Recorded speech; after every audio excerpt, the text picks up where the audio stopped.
आज हम लोग विज्ञान का चौथा चैप्टर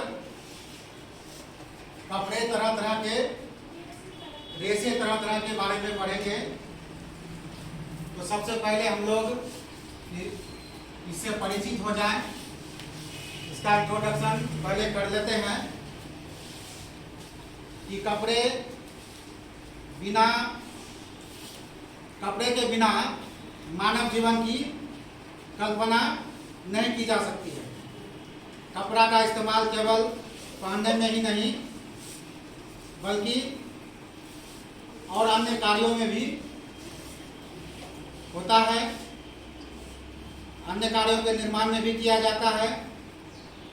कपड़े की बुनाई धागे से होती है और धागे से रेशे बनाए जाते हैं।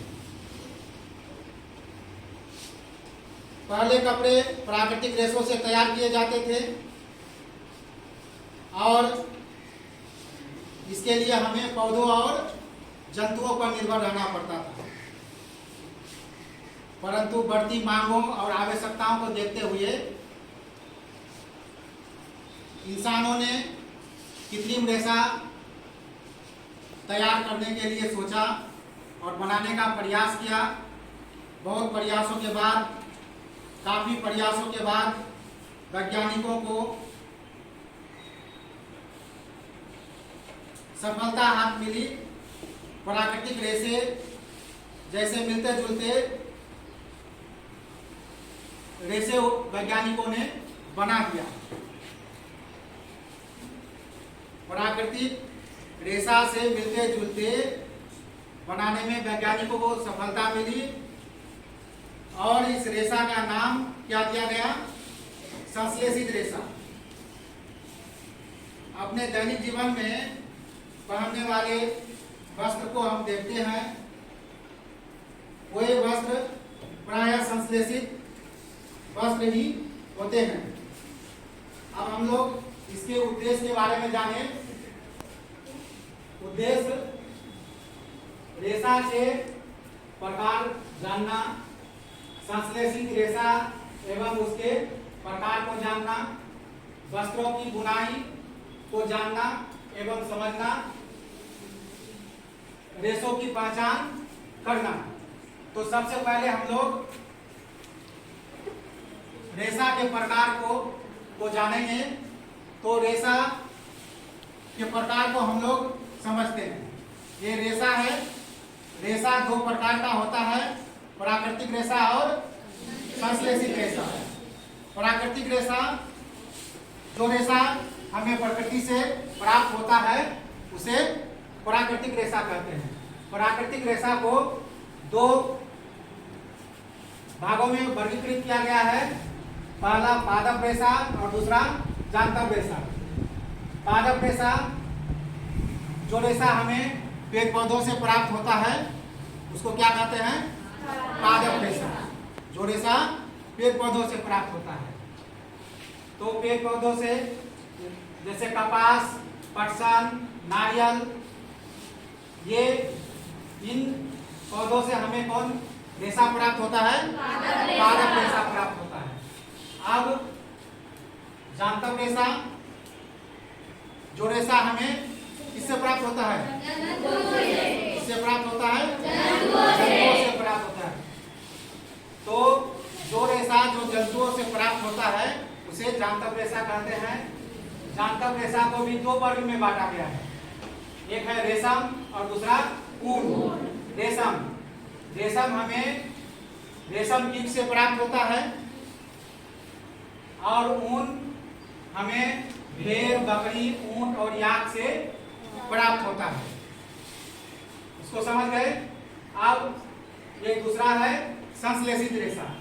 तो संश्लेषित रेशा हम किसको कहेंगे?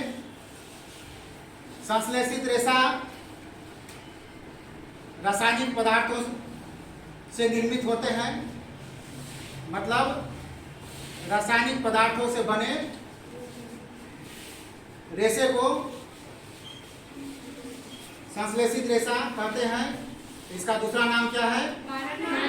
मानव निर्मित रेशा और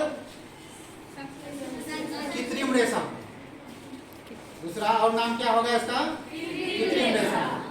जैसे नायलॉन, नायलॉन है ना, पॉलिस्टर, रेयॉन, एक्रेलिक, ठीक है। तो एक बात इसमें जानने लायक है कि संश्लेषित रेशे वास्तव में रासायनिक पदार्थ के बहुलक होते हैं। रासायनिक पदार्थ के क्या होते हैं? बहुलक होते हैं। रासायनिक पदार्थ के बहुलक होते हैं। इसे बहुलक समझते हैं आप लोग? बहुलक, बहुलक को अंग्रेजी में क्या कहते हैं? पॉलीमर कहते हैं।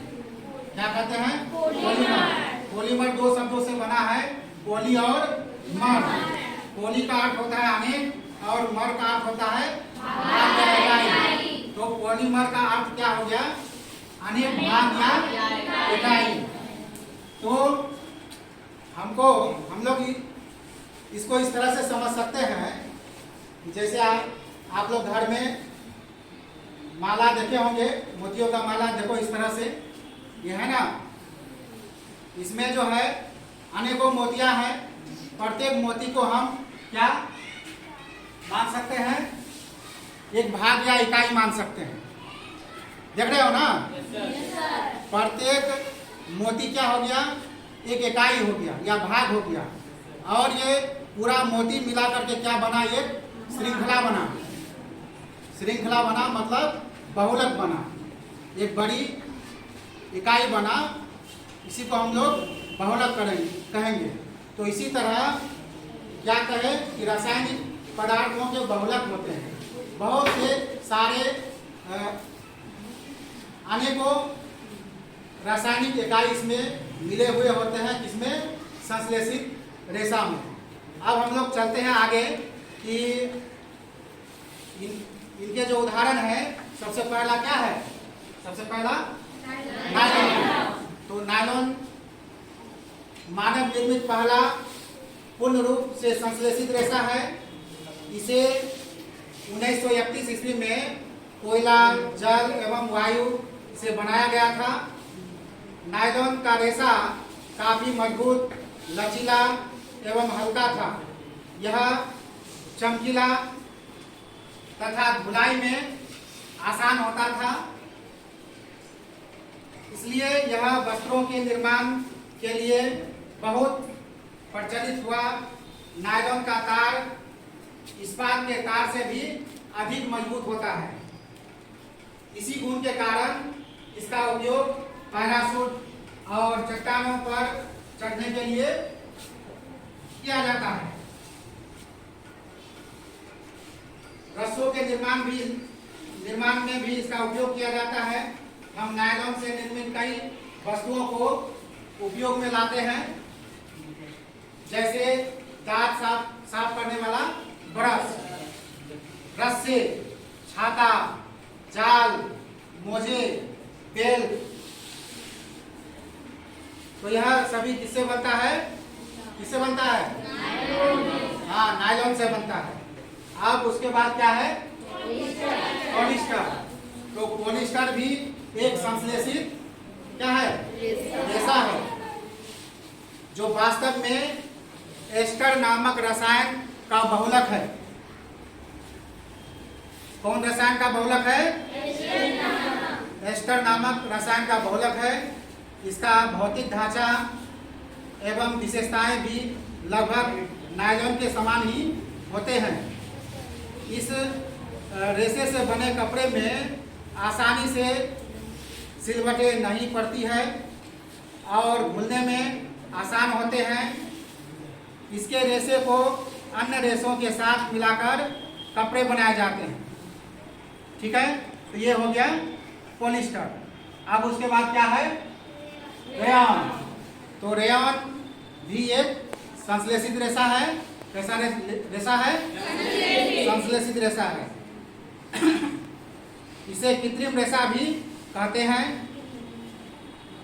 यह रेशम से काफी उत्तम गुणों वाला एवं सस्ता होता है। इससे विभिन्न प्रकार के वस्त्र बनाए जाते हैं।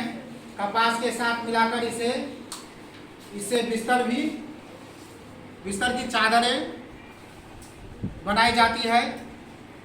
ऊन के साथ मिलाकर कालीन या गलीचे भी इससे बनाए जाते हैं।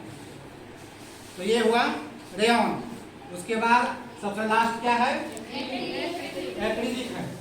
ठीक है, तो एक्रिलिक भी क्या है? कौन रेशा है? एक संश्लेषित रेशा है। इसे कृत्रिम रेशा भी कहते हैं।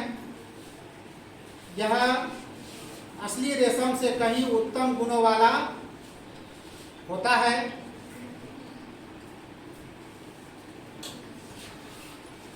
यह ऊन के जैसा ही दिखता है। इसके जैसा दिखता है, ऊन के जैसा। इससे सर्दियों के कपड़े बनाए जाते हैं, जैसे स्वेटर, शॉल, कंबल आदि बनाए जाते हैं। यह ऊन से अपेक्षाकृत क्या होता है? सस्ता होता है। ठीक है, तो यही है कपड़े तरह तरह के और रेशे तरह तरह के।